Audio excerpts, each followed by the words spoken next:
Começando a parte conceitual do nosso curso, vamos diferenciar o que é inflação e juros. Deixar isso de forma bem clara, e o que nós vamos estudar no nosso curso é os juros. Mas primeiro vamos diferenciar o que é um e o que é o outro. Inflação é a perda do poder aquisitivo da moeda. Como assim? Hoje eu vou no mercado, com determinada quantidade de dinheiro eu compro uma gama de produtos. Daqui um mês eu vou e aquele mesma quantidade de dinheiro eu não compro a mesma quantidade de produtos, eu compro uma quantidade menor. O que aconteceu nesse período? Os preços aumentaram, houve um aumento de preços, consequentemente se gerou uma inflação nesse período. E ao contrário também acontece, pode acontecer uma deflação. Hoje eu vou no mercado, compro uma quantidade, mês que vem eu compro mais. Houve uma deflação naquele período. Então essa perda de poder aquisitivo ou ganho de poder aquisitivo da moeda, a gente chama de inflação ou deflação. E o que é os juros? Os juros nós temos duas definições no mercado, dois conceitos principais de juros. O primeiro dele é um instrumento de política econômica do governo. É a famosa taxa Selic que o governo federal usa para controlar a inflação. Ele aumenta a taxa básica de juros, ele torna os juros mais caro, consequentemente o financiamento de bens de consumo, carros, eletrodomésticos, ficam mais caros e os consumidores consomem menos. Passam a comprar menos porque está mais caro. Ao abaixar a taxa Selic, acontece ao contrário.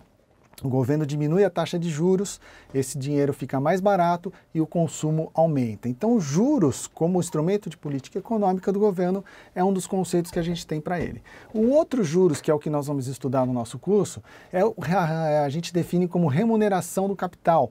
Tá? É aqueles juros. Eu preciso de dinheiro para comprar um bem, eu vou no banco, pego um empréstimo, faço aquele financiamento, divido em uma quantidade de parcelas e vou pagar esse dinheiro para o banco. Eu vou pagar exatamente a mesma coisa que eu emprestei? Não, eu vou pagar a mais. Esse valor a mais que eu vou pagar para o banco é o que a gente chama de juros. É a remuneração por ele estar me emprestando dinheiro. Ele tem o dinheiro, eu preciso do dinheiro. Eu pago para ele mais dinheiro por aquele dinheiro que ele está me emprestando, ok? Próximo tópico. Nos juros, nós temos taxa nominal e taxa efetiva. Vamos diferenciar essas duas para a gente entender melhor um pouquinho de cada uma.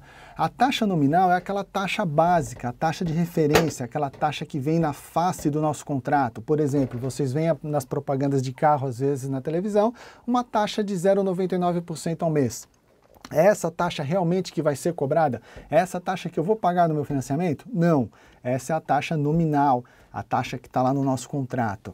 Como a gente vai tratar de juros simples e os juros acontecem juros sobre juros mês a mês, ao eu capitalizar essa taxa, eu vou ter sim agora o que a gente chama de taxa efetiva, aquela taxa que realmente foi cobrada no meu financiamento. Então a taxa efetiva é aquela que eu realmente pago, a taxa nominal é aquela que eu contrato, aquela do valor de face do meu financiamento. Ok? E dentro de tudo isso, onde é que está a matemática financeira? O que é a matemática financeira? Na matemática nós temos diversos ramos, nós temos a estatística, a álgebra, a geometria e temos a matemática financeira. O que é a matemática financeira dentro da matemática? É um pedacinho da matemática que vai estudar o valor do dinheiro ao longo do tempo. Quanto esse dinheiro vale, quanto que ele compra, quanto ele não compra, qual os juros, tudo que estiver embutido em relação a dinheiro, nós estamos falando de matemática financeira, ok? Dentro da matemática financeira, e a gente vai usar ao longo de todo o nosso curso, nós temos algumas terminologias.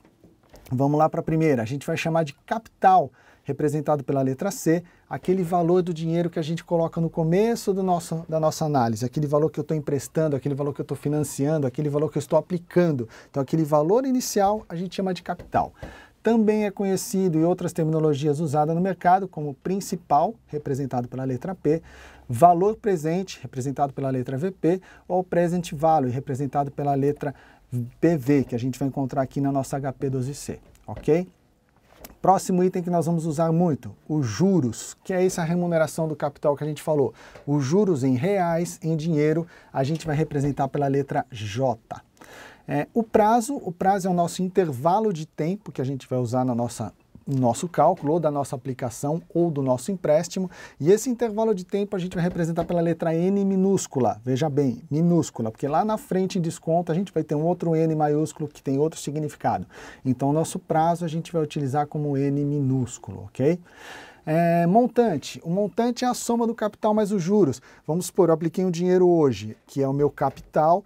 Lá na frente eu vou resgatar esse montante, que é o capital inicial e os juros que ele foi rendendo ao longo do tempo. Então esse montante, esse valor final, ele também é conhecido como valor futuro ou futuro value. Na HP como a letra FV, ok? Taxa de juros.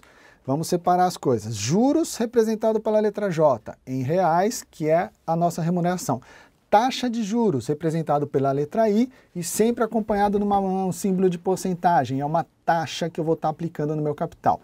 Essa taxa, como vocês podem ver aqui no nosso slide, nós temos elas representadas de diversas formas. Eu posso ter a taxa ao dia, ao mês, ao bimestre, ao trimestre, ao semestre, ao ano, enfim, da forma como eu quiser apresentar essa taxa. Só que para cada uma delas a gente vai ter uma abreviatura diferente. Por exemplo, ao dia, a letra AD, ao mês, AM, ao bimestre, AB, ao trimestre, AT, e assim como está representado aqui no nosso slide, vocês podem ver cada uma delas. Então, ao se deparar com uma questão de uma taxa AM, você já sabe que está tratando de uma taxa ao mês. O que quer dizer isso?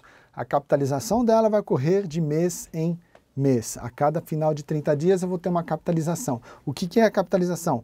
Juntar aqueles juros, aquele montante, aquele capital inicial, aquele valor presente que eu tinha lá no começo, ok? E a diferença entre juros simples e juros compostos? O que quer dizer um, quer dizer o outro. O juros simples, que não é muito utilizado no mercado, mas a gente tem que estudar ele para entender os juros compostos, é aqueles juros onde eu faço uma capitalização linear. Eu vou aplicar a minha taxa pela quantidade de períodos que eu tenho de uma única vez no meu capital. E os juros compostos? Eu tenho uma capitalização que me acumula uma sobre a outra. Eu vou pegar a taxa e vou a cada mês, a cada período de capitalização eu aplico. Pego esse valor total e aplico no mês seguinte. Pego esse valor total e aplico no mês seguinte. É o que a gente chama de juros sobre juros. Eu vou estar capitalizando juros sobre juros sobre juros tantas vezes quanto for o prazo da nossa capitalização, ok?